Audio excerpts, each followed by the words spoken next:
A very good afternoon to everybody.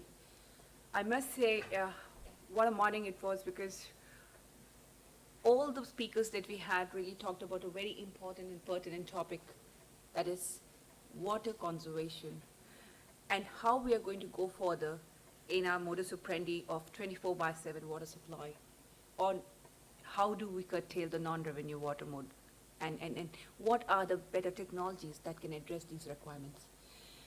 But the thought that comes to our mind today before we do a snapshot of what technology entitlements are, it's very clear that today in India we have 14% of the global population and around 4% of the water resources. So it's a no-brainer for anybody that this discussion should have happened 10 years back. And we are talking 2050 today. I'm sorry, we should be talking today. We have a great population here, but they also are strength. When Mr. Modi talks about the youngsters are my strength, I am a common citizen of India. I want to make a change. But where is the ecosystem that can allow me and empower me to make the change? That starts with we as human beings and citizens of India. Now let's go to the next step. The municipal bodies, the smart cities, they're all coming together and saying, okay, how do we solve the problem? And there are solutions, there are technologies, best practices available.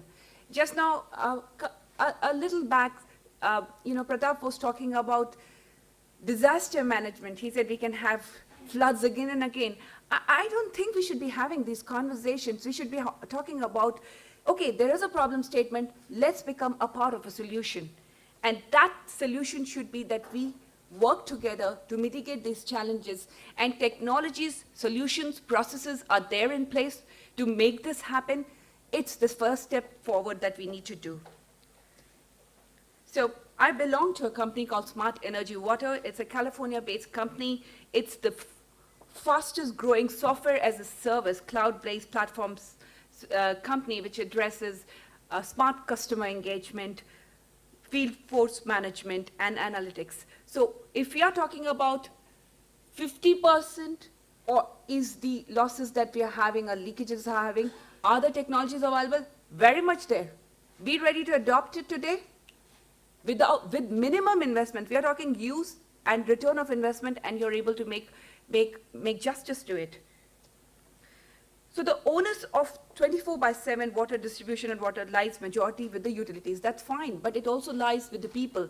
And that is where I would like to talk about a simple technology, how it can be used with minimum investments, because we are talking about cloud-based solutions. You don't even have to spend money on data centers. You don't even have to be there. It's just a mobile and a portal application that is available. It's scalable. India can start with one city, and it can be scaled to all the cities of the country. All you have to do is just put a technology, adopt a technology, and make it available for the ecosystem of the citizens of India, the utilities of India, the smart cities of India. By the way, we are talking about the smart cities crafting a strategy, how they can be, enabling the whole thing. We are saying these things exist, and that is what you can do. But the important part is that how are people in the digital world connecting to each other? It could be a social media, a mobile app, analytics, cloud, IoT, and artificial intelligence. And that's what we do. We get together all the modus operandi of communication on a common platform. You want a Twitter, you want to use a Facebook, it's okay. We provide you a solution which allows you to provide complete customer engagement solution, analytics for leakages, engagement, so that as citizens of India, you can say what you're consuming today, where you're going to consume today, and how you can, have an efficiency. For example, let's talk about water efficiency. There's a lot of programs going on water efficiency, and that's what. But are we all aware what are those programs? We hear it in the newspapers, you read it. But if you're constantly told in a format which is very user-friendly to you, maybe a Facebook or a Twitter, or for a person like me, it may be a mobile, email, and you're told about those programs, then definitely as responsible citizens, we would like to take it. And maybe I would like to map up and enroll myself into some programs.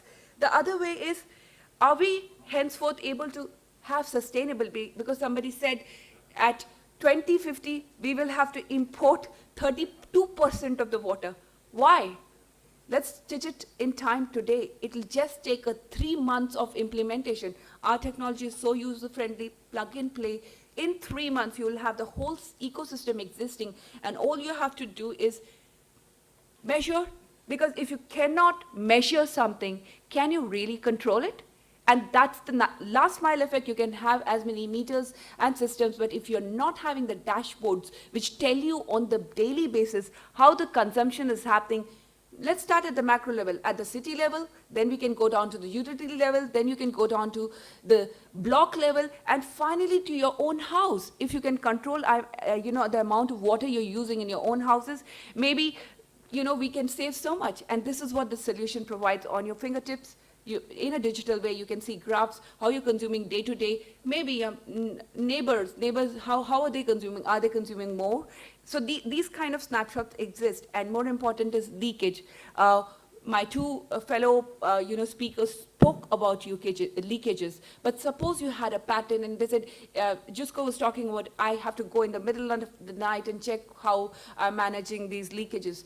If you got the alerts on automatic basis, if you got the alerts telling me, hey, in this particular locality, in this house, you left your tap open, that's why there's a huge amount of leakage happening, and then we can broaden the horizon that in the pipe somewhere in this particular location, using the geo maps that we provide an integration into, we can tell you this is the leakage happening, and everything can be provided at your fingertips in your mobile app, and it can be right at the normal house level, to a utility level, to a city level, and if you broaden the panorama, then you'll find it at the country level. And I don't think we should be having discussions around 32% import of water 2050. Rather, let's do it now. That's what would be my suggestion. And of course, the important part which I have been really underlining throughout is the self-service capability. Time to take the leap of the faith. We take the decisions in our hands, and utilities should empower the consumers, and vice versa, consumers should empower the utilities, and that ecosystem of a bidirectional can be cultivated with a customer engagement mobile platform which SCW offers. And as you can see, there are suite of 12 modules across, and you can choose what you want. You want to do account management of the water, you want to do billing control, you want to measure the usage, you want to see outages, like this, the leakages, or you want to notify somebody that, you know what, in your house there is a leakage happening. We offer everything. And most important is conservation. We help you in conservation. These are not talks. These are implemented solutions across 120 utilities across the globe. We are a California-based company. We have done it, been there. And if there is a situation of having water challenge, floods somewhere there are droughts, and we take care of that too. And the other level of the solution which I talked about was analytics, to reduce non-revenue water, improve water efficiency, reduce customer service costs, because again, sending a team of people and asking them to check around where the losses are happening, or where the leakages are happening, and it takes time, it takes people. And suppose you had all this information at your fingertips without even moving from your central control room, maybe that would be the leap of faith forward. And AMI meter implementation, again, another friend of ours showed that they had Itron meters installed in the city of Mumbai. Fine, from 50% you've come down to 30%. From 30%, how do you come down to 10%? That should be the discussion being asked, because technology enablement is only possible if you're able to analyze the data and effectively implement it. And that's what these analytics are for.